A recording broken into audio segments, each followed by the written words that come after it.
Hello and welcome back to my channel. My name's Summer. Today we will be going over the chakras. It'll be a really beginner's guide, just kind of going over what the chakras are, different colors associated, deficiencies, excesses, just a brief overview over each chakra and what you can do to begin working with that chakra in your everyday life.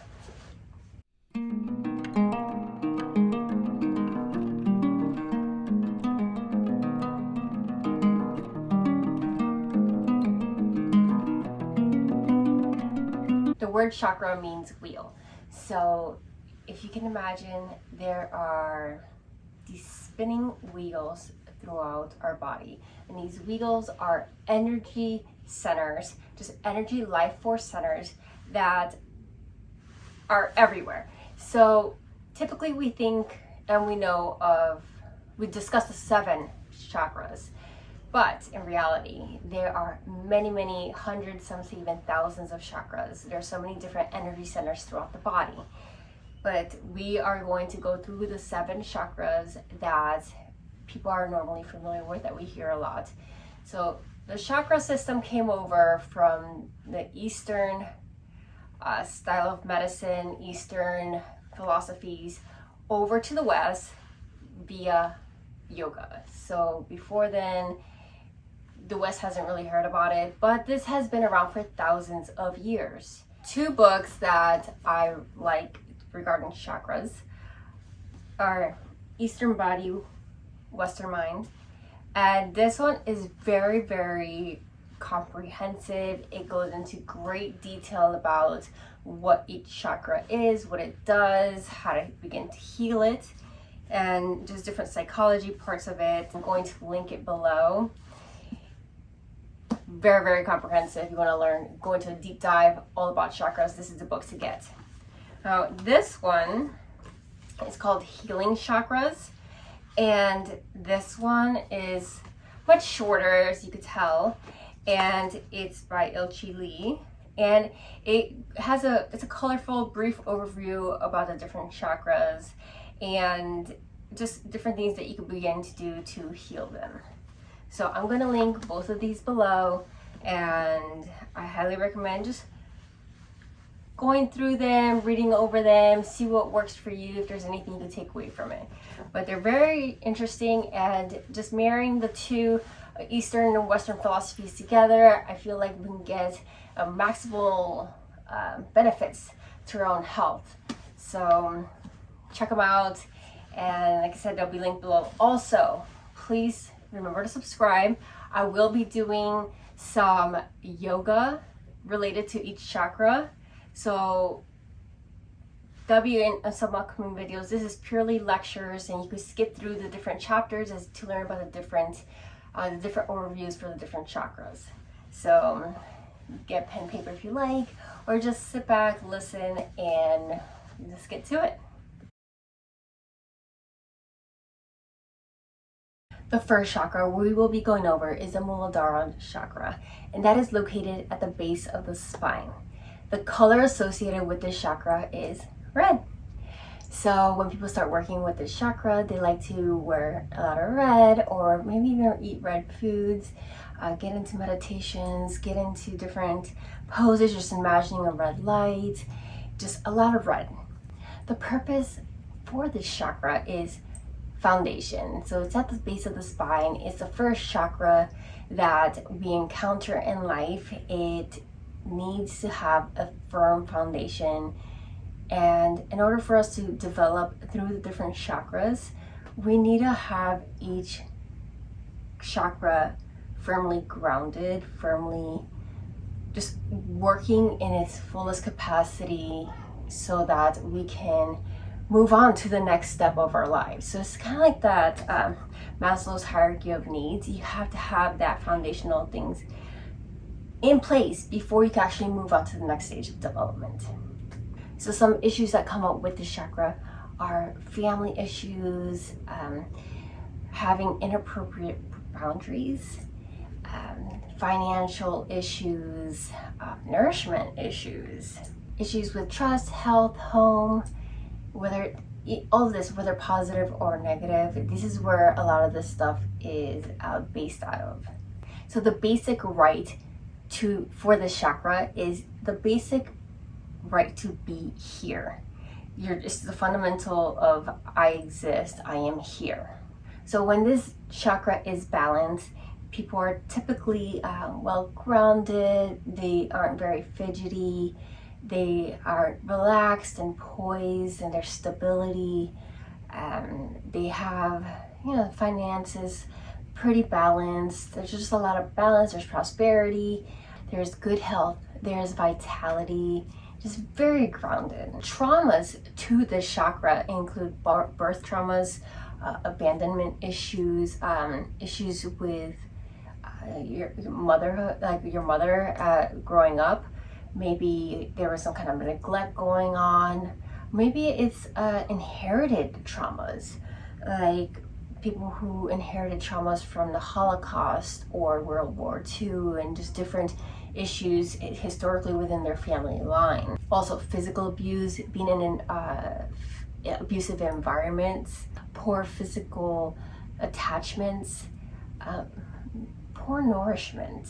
When we have excess of this chakra, we see obesity, overeating, hoarding, material fixation, greed, being sluggish, lazy, tired, fear of change, rigid boundaries. Deficiencies in this chakra include being severely underweight, having a disconnect from the body, being fearful, anxious, restless, chronically disorganized, having poor boundaries, and having financial difficulty. Things one can do to begin healing this chakra include reconnecting with the body, hatha yoga, physical activity like aerobics, just getting your body moving, anything that gets you just getting your body physically so you're connecting with your body. Increase physical touch, massages, bioenergetic grounding.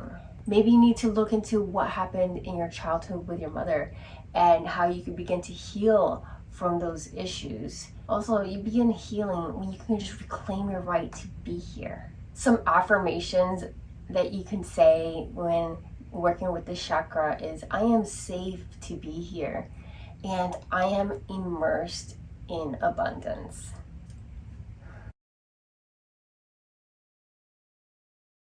The second chakra we will be talking about is the Svadhisthana Chakra, and that is located in the lower abdomen.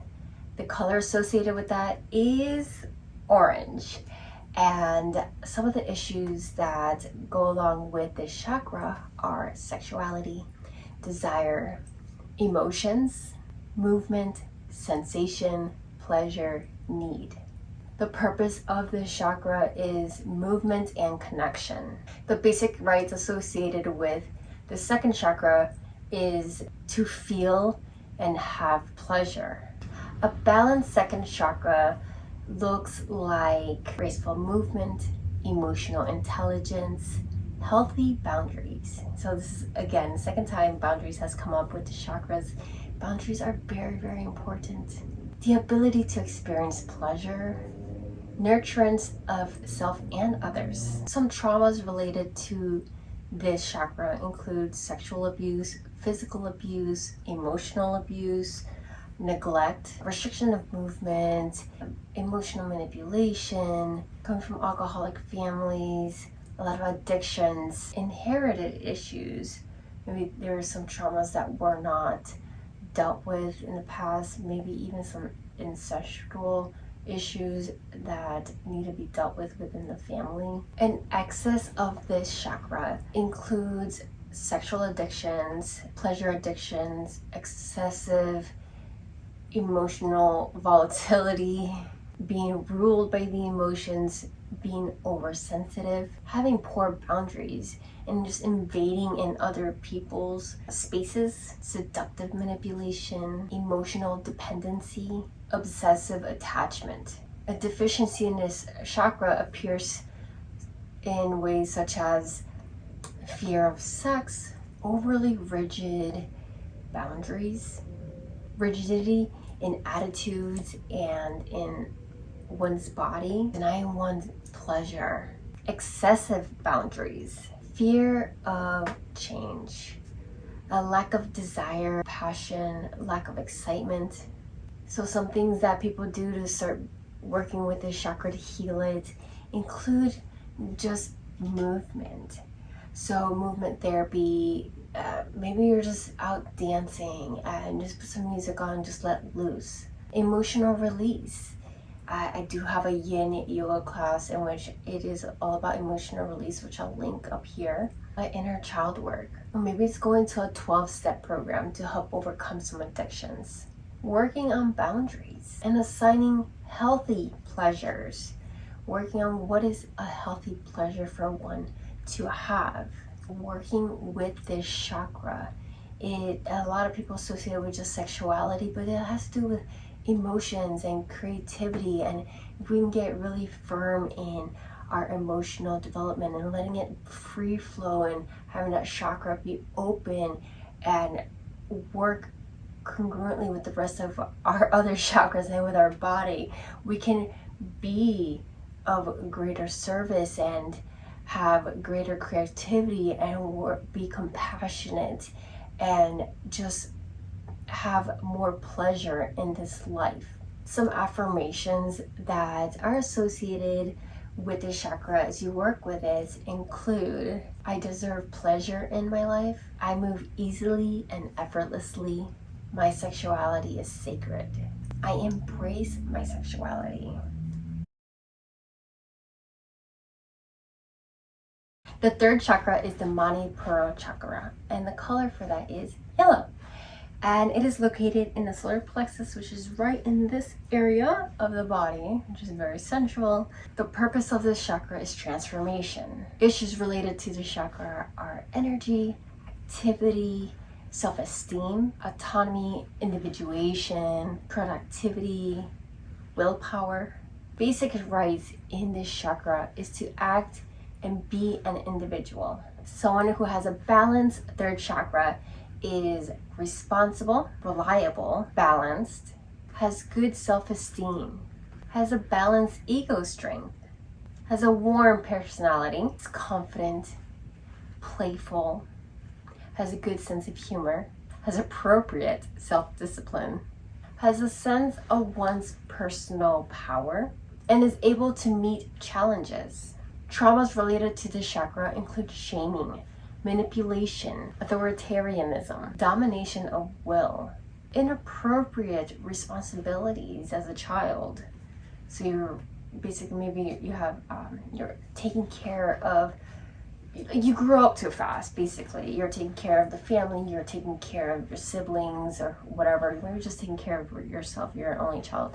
Just these responsibilities are not meant for a child. And so maybe it's inherited shame from a parent, physical abuse, fear of punishment.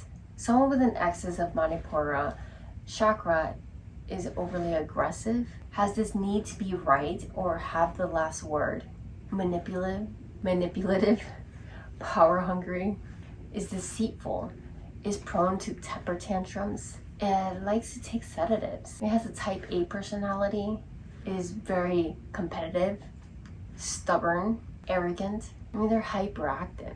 Someone who is deficient in Manupira Chakra is typically low energy, has a low, weak will, can be easily manipulated, has poor self-discipline, has low self-esteem, is cold emotionally or physically. Perhaps they're addicted to stimulants, has a victim mentality or likes to blame others, tends to be passive, and tends to be unreliable. To begin healing the third chakra, if you're deficient, maybe you start working on taking risks. If you're in excess, you learn how to manage your stress and how to just get grounded and relax. Vigorous exercise, martial arts, and psychotherapy to just begin healing some of those traumas that have happened in your past. Some affirmations associated with this chakra as you work with it are: I honor the power within me. I can do whatever I will to do, or I can do whatever I put my mind to. So the fourth chakra is the Anahata Chakra, and it is located in the heart center. And the color for this chakra is green. And it has to do with love and balance. That is the purpose of this chakra. So some issues that we deal with in this chakra is love, balance, self-love, relationships, intimacy, devotion, reaching out and taking it in. The basic rights for this is to love and be loved. So someone with a balanced fourth chakra are loving, compassionate, empathetic, self-loving, altruistic, peaceful, balanced, and they have a good immune system. Traumas associated with this chakra include rejection, abandonment, shaming, constant criticism, abuses to any of the other chakras, especially the lower chakras, unacknowledged grief, including parents' unacknowledged grief, divorce, death of a loved one, a loveless, cold environment, conditional love, sexual or physical abuse, and betrayal. People with excess of this fourth chakra will have issues with codependency, poor boundaries. They tend to be demanding, they're clingy, there's jealousy, or they're overly sacrificing. Those with a deficient fourth chakra, they tend to be antisocial, withdrawn, cold, they're critical, or they're judgmental, intolerant of self or others, and lonely, isolated, depression, fear of intimacy, fear of relationships, lack of empathy. They may even be narcissistic. In order to start healing this chakra, some of the exercises that one can do involve breathing exercises, pranayama. I do have a video on some beginning pranayama, which I'll link above. Also working with the arms, like reaching out, taking in, just really working on being able to receive, journaling, and self-discovery, and even some psychotherapy, so you could start working through some of the issues that have happened in the past, some of these traumas, and learn forgiveness and learn how to just overcome and how to heal from a deeper aspect. Sometimes not everything can be dealt with at home. You need professional help to deal and uncover and work through some of these deeper traumas in life. Some affirmations that one can say while working with this fourth chakra include: I am worthy of love. I am loving to myself and to others. I live in balance with others. So the fifth chakra is the Vishuddha Chakra, and the color associated with the chakra is blue, and it is located in the throat area. The purpose of the chakra is communication and creativity, and the basic rights for the chakra is to speak and be heard. Issues we will find with this chakra include communication, creativity, finding one's voice, listening. So this chakra is all about speaking in one's voice, but it also has to do with the ability to sit back and actually hear others and listen. Someone with a balanced fifth chakra is a good listener, has a resonant voice, has a good sense of timing and rhythm, has clear communication, and lives creatively. Traumas associated with this chakra include lies, mixed messages, verbal abuse, constant yelling, constant criticism. Traumas also include secrets, and not just being told a secret, but punishments and threats that will come about if one were to tell those secrets. Authoritarian parents, the ones that were very don't talk back, be seen, not heard, those kinds of parents. Or maybe just coming from an alcoholic and chemical dependent family where basic needs and just not being heard, felt, understood at all. Someone with an excess of the fifth chakra talks too much, are not good listeners, they love to gossip, they have a dominating voice, and interruptions are abundant. Someone who is deficient in this chakra tends to have a small, weak voice, has a fear of speaking. They have a difficulty putting their emotions into words. There's introversion, shyness, perhaps they're tone deaf, or just have poor rhythm. Some things we can do to begin working with the chakra, begin healing the chakra, include loosening the neck and the shoulders. Maybe just a little movement here and there, some exercise to just stretch it out and just loosen it up. Also some singing, chanting, anything to release your voice. Perhaps it's storytelling or journal writing. Just a free flow kind of writing. Or perhaps for somebody who has an excess in this chakra, you practice silence, non-goal oriented creativity. And of course there's psychotherapy in order to just really dive deep and when you get the extra help you need in order to be able to express your feelings, to be able to express and write and really work through the things that are happening and the traumas that took place. Some affirmations you can use while working with this chakra include, I hear and speak truth. My voice is necessary. Creativity flows in and through me. The sixth chakra is the Ajna Chakra, and that is located in the third eye, which is right here in the forehead. And the color associated with this is indigo. So I have like navy. I don't know if I have anything indigo. I'm not a huge color detail expert, but this is the closest. So if you're trying to work with this chakra, it's kind of like a darker blue of sorts. So if you're working with the chakras, people like to wear the colors, start eating foods that are related to the colors. So you start looking for something similar to this, like a navy. Navy seems to be sort of like a color that a lot of people have in their closets already.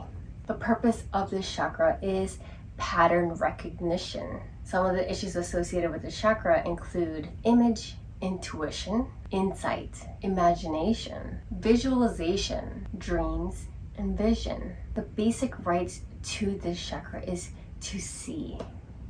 And not just what you see with your eyes, but just to really, truly see what is happening. Someone with a balanced sixth chakra is said to be intuitive, perceptive, imaginative, has a good memory, good dream recall, able to think symbolically, and able to visualize. Some of the traumas associated with this chakra include what you see doesn't go along with what you're being told, invalidation of one's intuition or psychic occurrences, ugly or frightening environments such as war zones or just violence. Someone with an excess in this chakra has hallucinations, delusions, obsessions, difficulty concentrating, nightmares. Someone with a deficiency in this chakra is insensitive, has poor vision, poor dream recall, poor memory, is unable to see the future or look into the future, has a lack of imagination, has difficulty visualizing, is constantly in denial, and is monopolarized, as in this way is the only way and is the right way. Some things one can do to begin healing and working with this chakra include creating visual art, visual stimulation, meditation. Meditation is so important. Also, psychotherapy. So there could be art therapy, hypnotherapy, some past life regression therapy. Guided visualizations are great in working with this chakra. Some affirmations one can use while working with this chakra include, I am open to the wisdom within me. I can manifest my vision.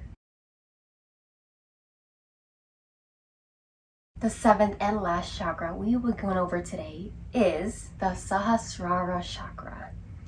It is located in our cerebral cortex, and the color associated with this chakra is violet. The purpose of this chakra is transcendence. The purpose of this chakra is understanding. And some of the issues we will find in this chakra that we will be dealing with in this chakra are transcendence, belief systems, higher power, divinity, union, and vision. The basic right in this chakra is to know and to learn.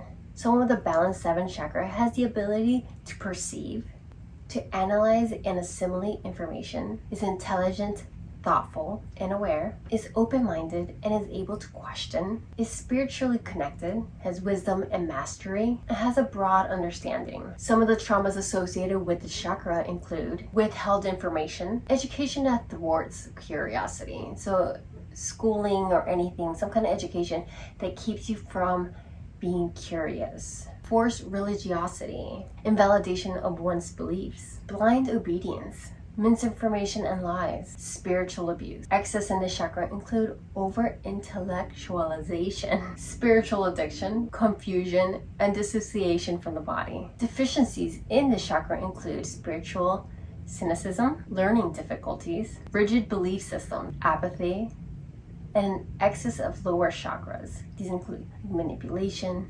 greed, and domination of others. To begin healing the 7th chakra, if you're in excess, you can begin by reestablishing physical and emotional connection. If you're deficient, you can begin by reestablishing the spiritual connection. Also learning and study, spiritual discipline, meditation, also psychotherapy. So you can examine your belief systems and you can start working with developing your intuition and your connection with a higher power. Some of the affirmations you can use while working with this chakra include: I am open to new ideas. I am guided by a higher power.